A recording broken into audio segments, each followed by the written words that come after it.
56 shekels, dalawa na. Buy one. Oh, ang dami. Hi guys. Tumakbo ako. Tapos nakita ko si Lolo. So, paano 'yun? Anong gagawin ko? Siyempre bibili. Kasi itong KFC na to, medyo malayo to sa amin. Kailangan mo pang mag-bus para makapunta dito. Mga ano lang naman, mga 2 to 3 kilometers yung layo. So ang ginawa ko, tumakbo ako papunta dito. Ayan, andito na ako sa loob.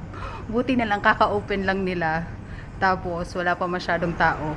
Oh, ako pa lang yung first customer yata. So hindi pa ako masyadong i-judge. Kasi nga tumakbo. Tapos mag-KFC. Ano yung sige, order muna ako guys. Ano to? It's 4 strips. Then I have that's 46 shekels.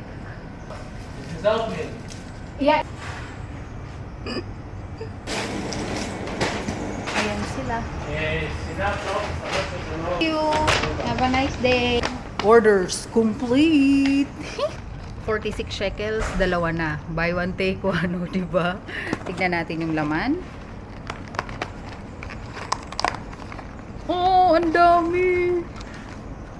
See?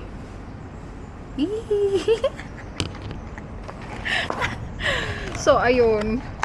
Ngayon lang ulit ako makakain ng KFC, kaya sorry na. Ayan. Ayan pa yung isa.